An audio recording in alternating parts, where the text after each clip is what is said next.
The resurrection was particularly key for me in my investigation of this. I was studying philosophy. It was very important to me not to have to take some blind leap of faith.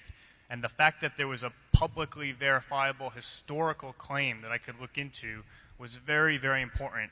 And if you asked scholars 100 years ago, how did we come up with a Christian myth of the resurrection?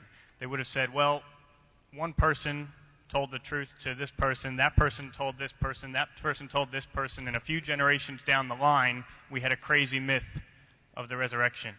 Since then, in the last couple of decades, scholarship has really turned around on this question, in part because there are a few places in the Bible, in particular a passage at the beginning of 1 Corinthians 15. Maybe you can have a look at it later, but it's a very early creed, and it lists all of the people and the groups that Jesus appeared to. He appeared to individuals and to groups at different times, in different places, doing many different things.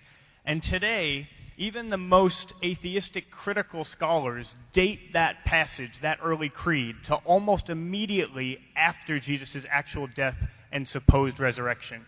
So the legendary development hypothesis has been thrown out of the window. What people know now is that there actually were a lot of people. The passage says hundreds of people, and then it says most of whom are still living, almost as if to say, go out and ask them yourself. There were many people who were utterly convinced they had seen this man Jesus alive and interacting with him after he had died. And so that then raises the question, what can account for that? What can account for this huge historical gap between what should have been the movement-ending death of Jesus and then the explosion of Christianity?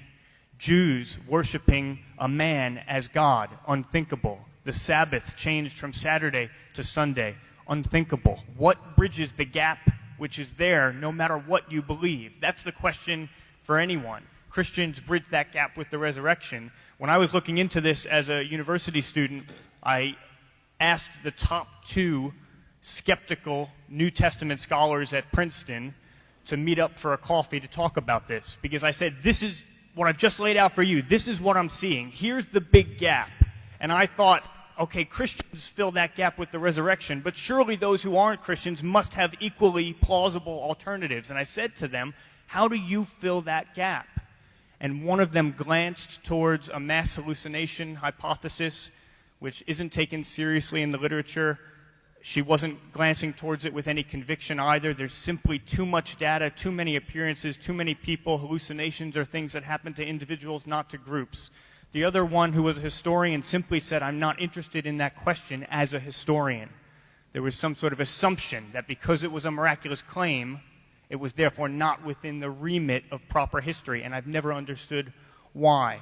So for me, the resurrection, the fact that you could have arguments that you could consider for that blew my mind. I just assumed that's an ancient claim that we could just never know whether that happened or not. But actually, you can look into it, and you can look at the facts, and then you can ask the question, what best explains the facts? And the reality is that today in the scholarship, the only explanation which is given any degree of credibility is the fact that Jesus actually rose from the dead. Every other explanation has been completely undermined, and so I think it is a rational decision to say that actually happened, and then to take that next personal step of praying a prayer like the one that I prayed.